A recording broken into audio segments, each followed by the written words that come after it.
Sejam bem-vindos ao Gaiga Talks. Hoje eu estou aqui para conversar um pouquinho com a doutora Maísa e a doutora Catiane sobre fluxos e processos internos.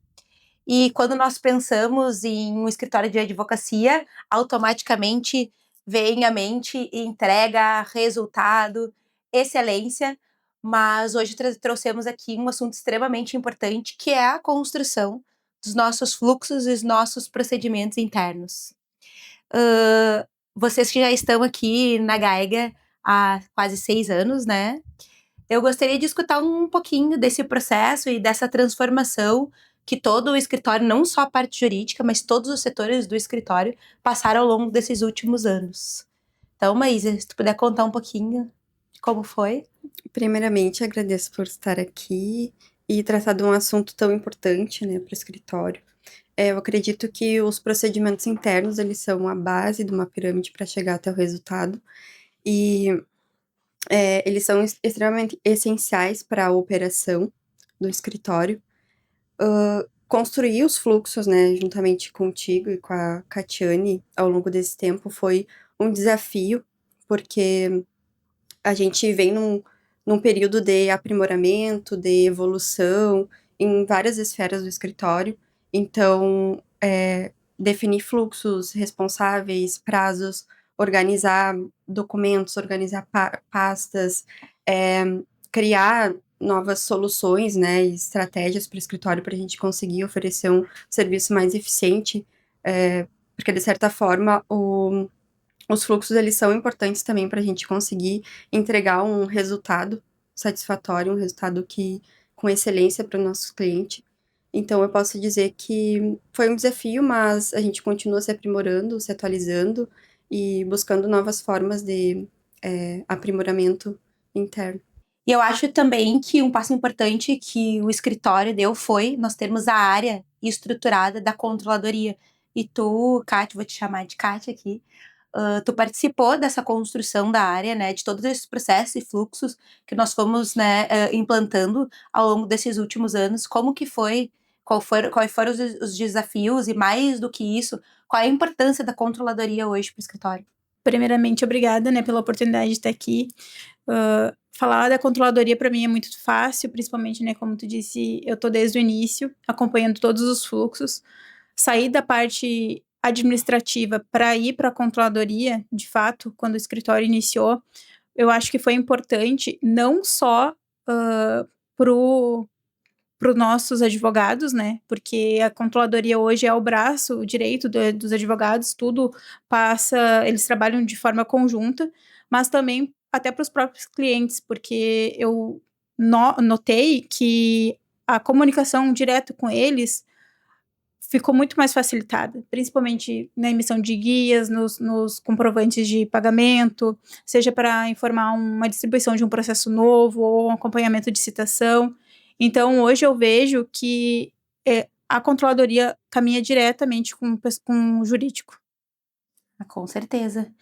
E mais do que isso, tu falou ali, Kati, sobre a importância que esse trabalho tem para o nosso cliente, principalmente no resultado.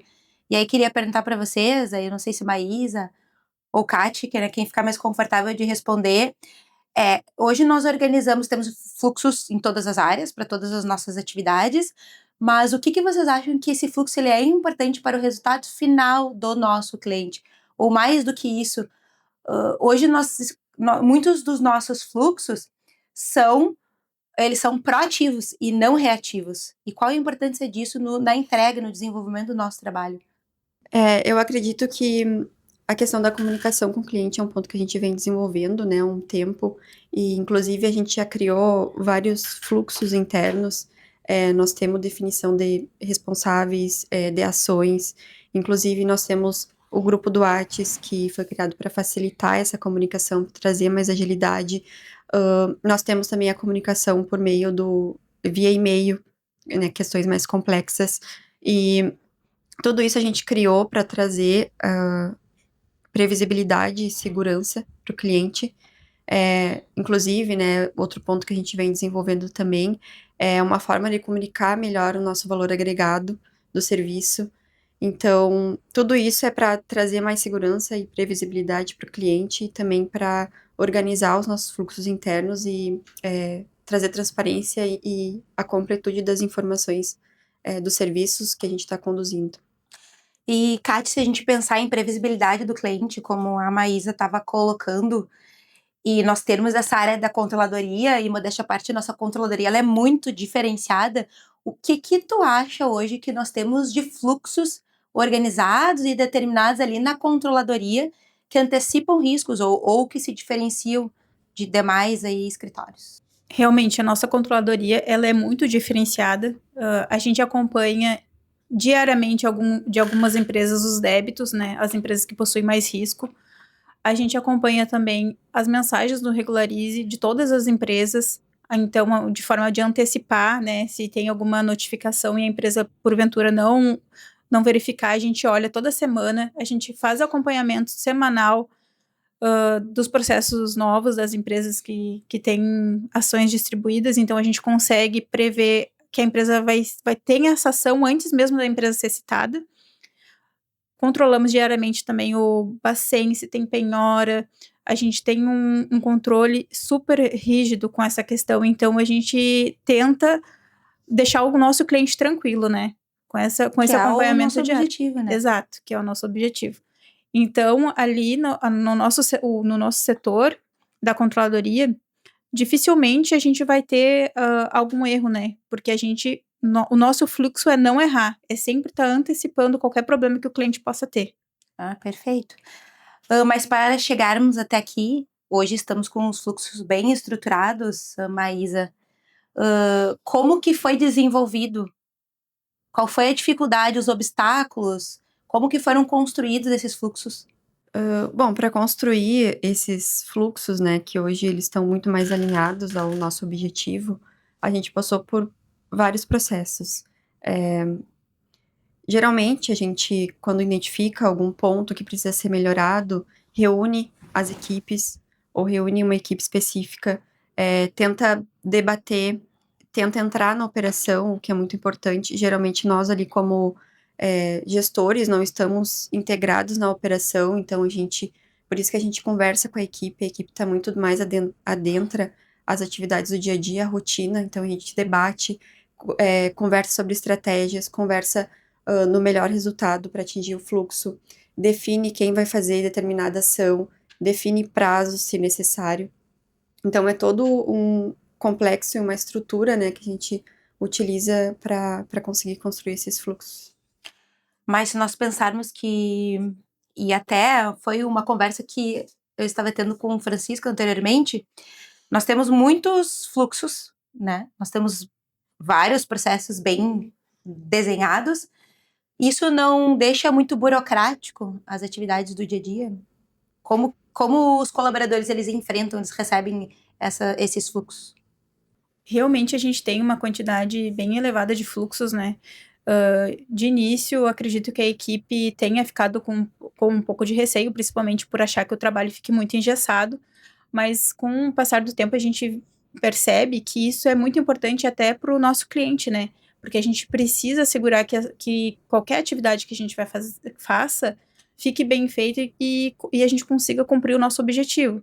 Então, eu acredito que a equipe, quando surge um fluxo novo, pode ficar com receio, ficar preocupada, de repente, de não conseguir seguir aquele fluxo, mas depois acaba entendendo que é tudo até para o próprio desenvolvimento do trabalho do próprio colaborador. E interessante é que nós chegamos a ter 2 fluxos, às vezes para a mesma atividade, para garantir segurança para o nosso cliente, né? Exatamente. A segurança não é somente do cliente, mas é interna também, né? Porque com o fluxo organizado, o líder sabe o que está acontecendo, o outro colaborador que está envolvido no trabalho também sabe o que está acontecendo. Então, é super importante esse tipo de organização. E também ele dá um respaldo ao escritório que se nós tivermos uma troca de colaborador, o fluxo e o andamento do trabalho, ele vai seguir, né, com excelência, como estava sendo feito pelo colaborador que acabou, né, saindo do escritório. Exatamente, a gente já passou por algumas situações, né, práticas aqui, onde um colaborador saiu do escritório por questões pessoais, e com um fluxo bem desenhado, com o fluxo bem organizado, a gente conseguiu retornar, né, a etapa que o colaborador deixou para desenvolver o trabalho de forma efetiva. E hoje a Geiger, ela criou um sistema interno que nós chamamos de Flow, que é um sistema para que todo o escritório esteja acompanhando o desenvolvimento dos trabalhos. Eu queria que vocês explicassem um pouquinho mais como é que funciona essa ferramenta. Sim, o Flow startou a ideia, né, em razão da necessidade de que todo o escritório tivesse na mesma página, entendesse o andamento do trabalho de todos os clientes, até porque são muitos os setores, então muitos setores se conectam e eles precisam ter conhecimento de como que está o serviço. Então foi um sistema bem importante e cada setor inclui as atividades, os andamentos atuais do trabalho. E além disso também, né, do Flow, nós tivemos outra contratação no sistema que também é importante para automatização dos nossos fluxos, para redução do retrabalho, que foi o Asana. E ali a gente inclui o fluxo de trabalho interno de setores, como a consultoria, também incluímos os cronogramas dos trabalhos dos clientes, e é super importante justamente para a eficiência, né, interna do escritório e também para atingir o cliente. E o legal é que o Flow foi criado pelos colaboradores, né? Justamente por essa necessidade de todo mundo tá por dentro do que está acontecendo, né? Principalmente o pessoal do comercial, que sentia muito essa necessidade de ver como o cliente que eles fecharam o contrato, como eles estavam sendo atendidos pela parte do jurídico ou pela parte da fiscal, né? Então foi um grande passo, muito importante para a Geiger. Vocês entendem que o nosso cliente final, ele tem a percepção da importância que uma delimitação, uma construção de fluxos tão robustos é importante para o desenvolvimento do trabalho e para o resultado final? Com certeza o cliente, ele, quando houver, né, alguma incongruência no fluxo, ele vai ter a sensação de que aconteceu alguma coisa, por isso que a gente retoma, por isso que o fluxo ele passa por 2 etapas. Inclusive, nós temos um fluxo interno que, quando acontece algum tipo de bloqueio ou penhora de um passivo descoberto, automaticamente o cliente é comunicado pelo grupo do Whats. O nosso procedimento de emissão das guias mensais, dos acordos pela controladoria. Então, se há alguma incongruência ali, o seu cliente vai perceber. Então, por isso que a gente também está sempre revisando os fluxos internos, para que, quando acontece algum desvio do caminho, a gente consiga retomar e reorganizar. A gente também tem o nosso fluxo de comunicação, de transparência das informações com o cliente. Por isso que a gente criou vários procedimentos internos, como, por exemplo, o boletim semanal, que é para a gente trazer mais transparência das informações. Então, toda sexta-feira, o jurídico, ele organiza as informações daqueles trabalhos que estão em andamento, comunica ao cliente. A gente junta, como temos vários setores, né, empresarial, contencioso, fiscal, todas essas informações, elas são reunidas no mesmo e-mail estruturado para passar essa informação para o cliente e ele se manter atualizado. E para complementar a fala da Maísa, a gente também envia mensalmente o nosso relatório, né, para os clientes. É um relatório totalmente artesanal. A gente faz, o jurídico faz uma parte, outra parte é a controladoria. Nesse relatório consta todos os débitos que a empresa tem, todos os parcelamentos ativos. A gente faz a apropriação de todas as guias pagas pelos clientes, então ali vai a amortização do valor do débito. Tem o acompanhamento dos precatórios. Se tem algum caso mais delicado, também tem ali um escopo onde diz o desenvolvimento sobre como está o andamento do trabalho. Então, a gente deixa o cliente mensalmente com todas as informações de forma correta e precisa para ele conseguir ficar tranquilo.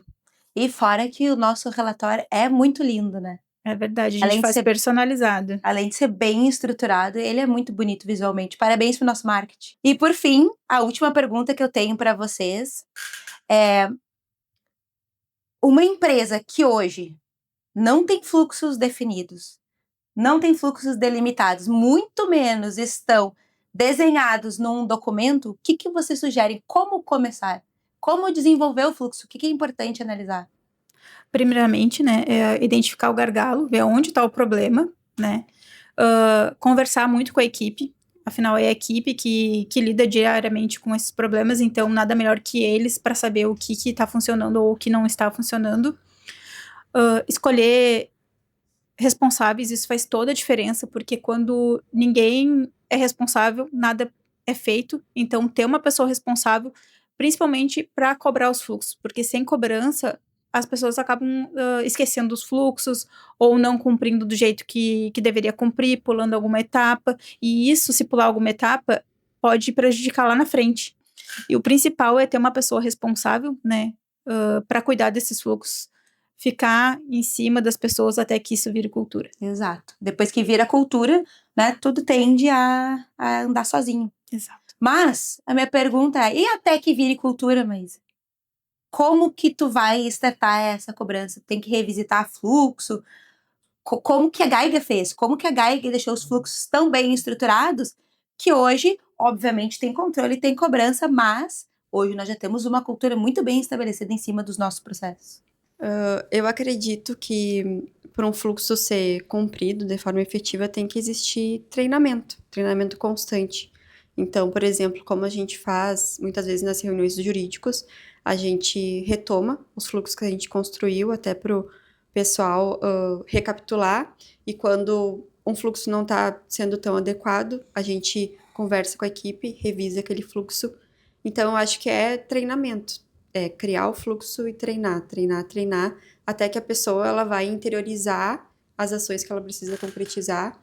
E também, né, é essencial que, principalmente o líder, assim como a Catiane falou, tem que ter um responsável, mas o líder, ele tem que ser esse propulsor, né, do fluxo, da manutenção do fluxo, para que ele consiga ser concretizado. Bom, então esse foi um pouquinho, né, que nós apresentamos aqui para vocês dos nossos fluxos e processos internos. Nós não conseguimos, obviamente, esgotar o assunto, porque como, né, a Maísa e a Kate trouxeram que são diversos fluxos para diversas frentes. E esperamos que esse assunto que nós tratamos aqui possa auxiliar você aí que está na estruturação desses fluxos. A gente sabe que não é fácil, é um processo complexo. Espero que a gente tenha contribuído um pouquinho para auxiliar e deixar esse caminho um pouco mais fácil.